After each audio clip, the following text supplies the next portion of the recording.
প্রিয় বন্ধুর অকাল মৃত্যুতে এক তরুণ কবি যখন হারিয়ে যাচ্ছেন গভীর হতাশায়, তখন তিনি প্রেরণা খুঁজে পেলেন এক প্রাচীন মহাকাব্যের বীর নায়কের মধ্যে। জীবনের সমস্ত শোক, সমস্ত সীমাবদ্ধতাকে অতিক্রম করে এগিয়ে যাওয়ার সংকল্প খুঁজে পেলেন। রচিত হল একের পর এক অমর সাহিত্য কীর্তি। সেই কবি আলফ্রেড লর্ড টেনিসন, আর সেই বীর নায়ক ইউলিসেস, যাকে কেন্দ্র করে টেনিসন লিখলেন এক কালজয়ী কবিতা, যেটি আমাদের আজকের আলোচনার বিষয়বস্তু। So hello and welcome everyone to my video. এই ভিডিওতে আমরা ক্লাস 12 থার্ড সেমিস্টারের পোয়েট্রি সেকশনের একটি অত্যন্ত গুরুত্বপূর্ণ কবিতা, আলফ্রেড লর্ড টেনিসনের লেখা ইউলিসেস কবিতাটি ডিটেলে বুঝে নেব। আজকে আমরা mainly introduction, background of the poem এবং কবি, about the poem and about the poet, এই কবি পরিচিতি সম্পর্কে আমরা জেনে নেব। তো কবিতাটি বোঝার জন্যে আগে আমাদের জেনে নিতে হবে যে ইউলিসেস ব্যক্তিটি কে ছিলেন। ইথাকা ছিল আয়োনিয়ান সাগরে অবস্থিত গ্রিসের একটি ছোট্ট দ্বীপ। সেই ছোট্ট রাজ্যের খুব বড় একজন রাজা ছিলেন ইউলিসেস। তিনি ছিলেন এক মহান বীর যোদ্ধা এবং তার নাম ছিল ওডিসিয়াস। এই ওডিসিয়াসকেই ল্যাটিন ভাষায় ইউলিসেস বলা হয়। এখন যেহেতু এই কবিতাটি ইউলিসেসকে নিয়ে, তাই আমরা এই ইউলিসেস নামটি কনফিউশন এড়ানোর জন্য আমরা ইউলিসেস নামটি ব্যবহার করব। ইউলিসেস কবিতাটি পড়তে গেলে আমাদের ট্রোজান ওয়ার সম্পর্কে একটু বিস্তারিতভাবে আমাদের জেনে নিতে হবে। এখন ট্রোজান ওয়ার সম্পর্কে বলতে গেলে আমাদের বলতে হয় যে গ্রিসের সব থেকে সুন্দরী নারী ছিলেন হেলেন। তিনি ছিলেন স্পার্টার রানী। তিনি প্রেমে পড়লেন ট্রয়ের রাজপুত্র প্যারিসের সঙ্গে। হেলেন বিবাহিত হওয়া সত্ত্বেও স্বামী মেনেলাউসকে ছেড়ে দিয়ে পালিয়ে গেলেন ট্রয় শহরে।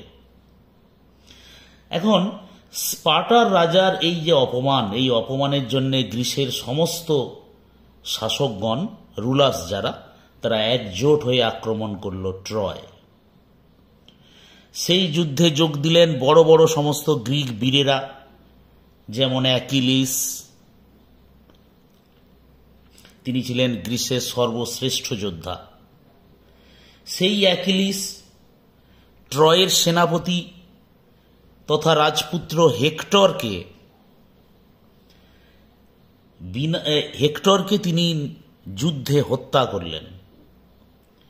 কিন্তু ট্রয় শহরের প্রাচীর ছিল অজেয়। তার প্রাচীর অতিক্রম করা খুবই অসম্ভব ব্যাপার ছিল, একটা অসম্ভব কাজ ছিল। দীর্ঘ 10 বছর ধরে এই ট্রোজান ওয়ার চলতে থাকল।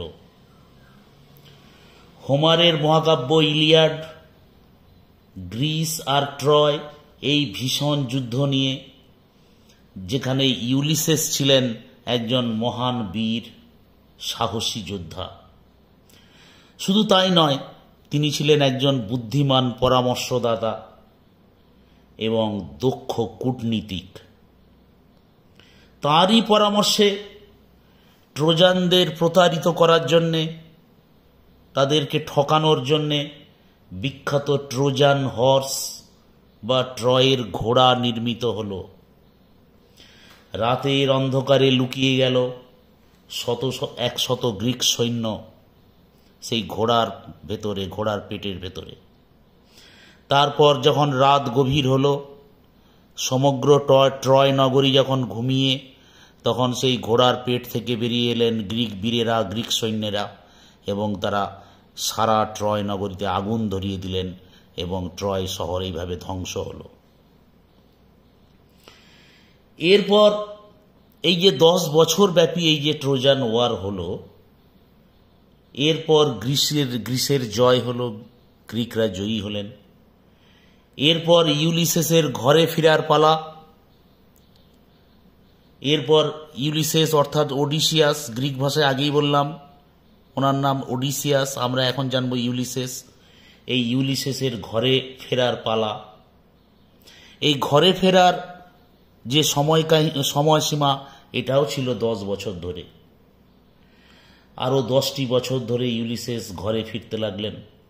পথে বহু বাধা বিপত্তি এবং রোমাঞ্চকর অভিজ্ঞতার সম্মুখীন হয়ে অবশেষে তিনি তার রাজ্য ইথাকাতে ফিরে এলেন। অবশেষে তিনি তার রাজ্য সেই ইথাকাতে ফিরে এলেন, যেখানকার লেজেন্ডারি রাজা ছিলেন এই ইউলিসেস। এই ইথাকাতে তার জন্য অপেক্ষা করছিলেন তার প্রিয়তমা পত্নী পেনিলোপি এবং তার পুত্র টেলিম্যাকাস। এই পেনিলোপি সম্পর্কে একটু বলতে হয়। এই পেনিলোপি দীর্ঘ 20 বছর ধরে তার স্বামীর অনুপস্থিতিতে বহু শুটার্স মানে পানি প্রার্থী তাকে বিয়ে করতে চেয়েছিল, কিন্তু তিনি সেই প্রস্তাবে রাজি হননি। তিনি ওডিসিয়াসের জন্যে বা ইউলিসেসের জন্যে বাড়িতে অপেক্ষা করছিলেন দীর্ঘ 20 বছর ধরে। নাও অ্যাবাউট দ্য পোয়েম, কবিতাটি সম্পর্কে আমরা একটু জেনে নেব, বা কবি সম্পর্কে আমরা জেনে নেব। কবিতাটি লিখেছেন আলফ্রেড লর্ড টেনিসন, যেটা একটু আগেই বললাম। ইংরেজি সাহিত্যের সর্বকালের অন্যতম শ্রেষ্ঠ একজন কবি, যিনি ভিক্টোরিয়ান যুগে তার কবিতা ভিক্টোরিয়ান যুগে বিলং করতেন।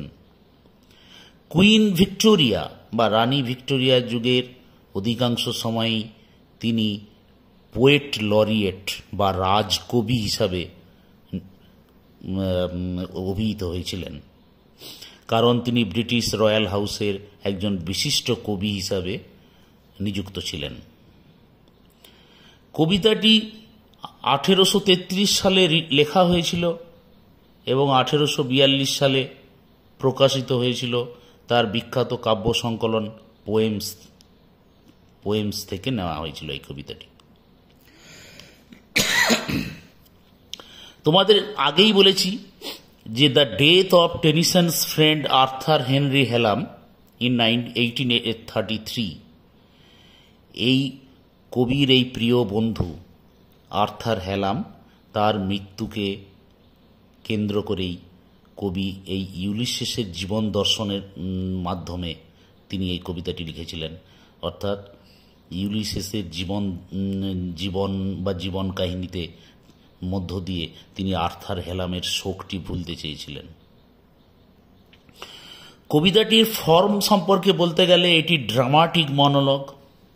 মনো কথার অর্থ হচ্ছে সিঙ্গেল বা ওয়ান, আগে বলেছিলাম তোমাদের আগের সেমিস্টারে।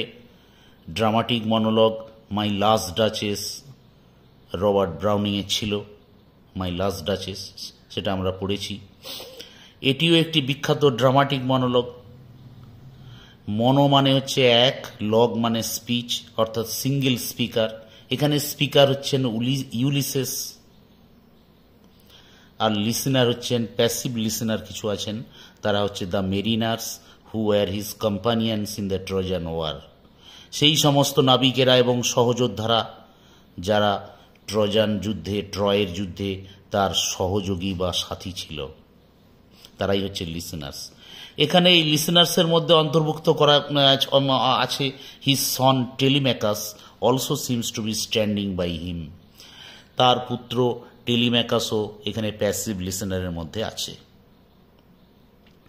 তো যাই হোক, আমরা কবিতাটির ফর্ম জানলাম, কবিতাটি কি টাইপের কবিতা সেটা জানলাম, এবং এই কবিতাটি সম্পর্কে আরেকটু বলে নিই। এটি ব্ল্যাঙ্ক ভার্সে লেখা এবং আয়াম্বিক পেন্টামিটারে লেখা। আর ট্রোজান ওয়ার সম্পর্কেও আমরা জেনেছি। Now let us read the text, a few lines. Ulysses, Alfred Lord Tennyson. It little profits that an idle king by the steel hearth among these barren crags, matched with an aged wife, I mate and dole unequal laws unto a savage race that hoard and sleep and feed and know not me. First স্ট্যান্ডার্ডটা পড়ে আমরা কি জানলাম? আমি তোমাদের আগেই বললাম যে ইউলিসেস দীর্ঘ 10 বছর ধরে তার সঙ্গী সাথীদের নিয়ে ট্রয় যুদ্ধের পর নানা রকমের বাধা বিপত্তি, রোমাঞ্চকর অভিজ্ঞতার মধ্য দিয়ে অভিজ্ঞতা সংগ্রহ করে সে বাড়ি ফিরেছে ইথাকা দ্বীপে। সেখানে অপেক্ষা করছিল তার প্রিয়তমা পত্নী পেনিলোপি। তিনি এখন বৃদ্ধা হয়ে গেছেন, because already 20 years have passed. ইউলিসেসেরও বয়স হয়ে গেছে এবং সেখানে ইউলিসেস বলছে, it little profits that an idle king by the still hearth.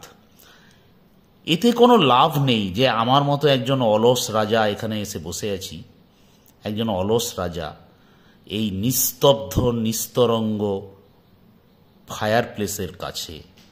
Hearth মানে হচ্ছে চুল্লি বা ফায়ার প্লেস। কবি ইউলিসেস অত্যন্ত বোরিং বা আইডিয়াল লাইফ লিড করছেন, তাই তিনি বিরক্ত, অত্যন্ত বীতশ্রদ্ধ। তিনি চাচ্ছেন না যে এই জীবনে আর দীর্ঘকাল কাটাতে। যে কয়েকটা বছর আছে তিনি আর এই ইথাকার রুলার হয়ে তিনি আর বসে থাকতে চান না। তাই তিনি বলছেন, এভাবে বসে থাকার কোনো মানেই হয় না এই নিস্তরঙ্গ চুল্লির পাশে।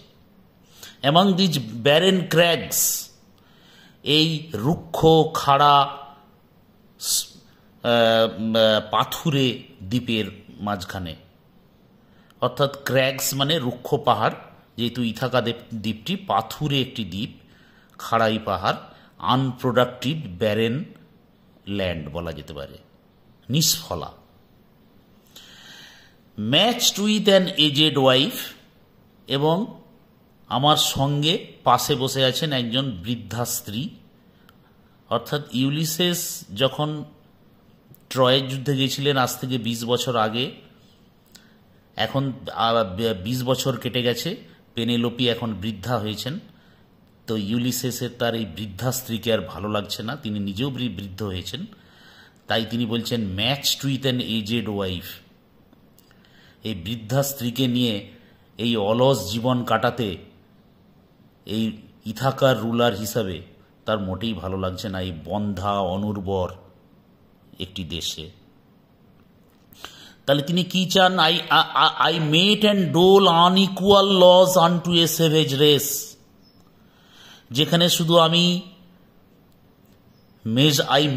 মেট মিনস মেজার আউট, যেখানে আমি শুধু পরিমাপ করি এবং বিতরণ করি। ডোল মিনস অ্যালট মানে বিতরণ করা, ডিস্ট্রিবিউট। যেখানে আমি শুধু I measure out and distribute unequal laws, অসম আইন, আনটু এ স্যাভেজ রেস, এই বর্বর একটি জাতিদের মধ্যে। অর্থাৎ তিনি তার দেশবাসীকে বর্বর, অসভ্য, আনসিভিলাইজড, আনরিফাইন্ড বলে বর্ণনা করছেন। তার এই দেশে আর ভালো লাগছে না। দীর্ঘ ট্রয় যুদ্ধে তিনি অনেক অভিজ্ঞতা সঞ্চয় করেছেন, ফেরত আসার সময়ও তার অনেক অভিজ্ঞতার সঞ্চয় হয়েছে, রোমাঞ্চকর অভিজ্ঞতা। এখন তার এই জীবন আর তার ভালো লাগছে না এবং তার দেশবাসীকে মনে হচ্ছে অসভ্য, বর্বর, আনরিফাইন্ড, আনকালচার্ড। এবং তার স্ত্রী তার কাছে এখন বৃদ্ধা হয়ে গেছে। যে পেনেলোপি বহু পানি প্রার্থীর অফার অগ্রাহ্য করে তার স্বামীর প্রতি লয়াল থেকেছে, তার প্রতি তার এই বক্তব্য তিনি রাখলেন। That hoard and sleep and feed and know not me, এই যে স্যাভেজ রেস, অসভ্য বর্বর জাতি, তিনি তার দেশবাসীকে উদ্দেশ্য করে বলছেন, যারা শুধু জমাতে জানে, ঘুমাতে জানে এবং খেতে জানে।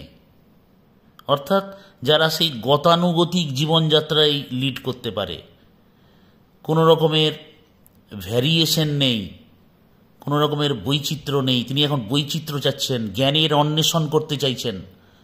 তিনি আবার অ্যাডভেঞ্চার করতে চাইছেন, আরও দুঃসাহসিক অভিযানে তিনি বেরিয়ে পড়তে চাইছেন সি ভয়েজে। তো এই রকম অবস্থাতে তার দেশবাসী, তার কাছে মনে হচ্ছে তারা শুধু ঘুমায়, খায় এবং সঞ্চয় করে, তারা আমাকে জানলো না। তাই ইউলিসেস খুব দুঃখ করছে, তারা তাকে জানলো না। এখানে তার ইগোইস্টিক মনোভাব প্রকাশ পাচ্ছে। তিনি দেশবাসীর উদ্দেশ্যে বলছেন যে তার দেশবাসী তাকে চিনল না পর্যন্ত। যে ইউলিসেস একটা গুরুত্বপূর্ণ কি রোল বা গুরুত্বপূর্ণ ভূমিকা পালন করেছেন ট্রজান ওয়ারে, যে ইউলিসেস কত দেশ বিদেশ, মন্ত্রিসভা, কাউন্সিলস, গভর্নমেন্টস তিনি দেখেছেন, কত মানুষের সঙ্গে পরিচয় হয়েছে তার, সেই রাজাকে তার দেশবাসী তাকে চিনল না, জানল না। এই দুঃখ তার মনের মধ্যে প্রকাশিত হচ্ছে বা পরিস্ফুট হচ্ছে। So we have come up to this stanza. We will continue it in our next class. Stay tuned, stay connected. Hope you have enjoyed my explanation. Thank you very much. Study well, stay happy.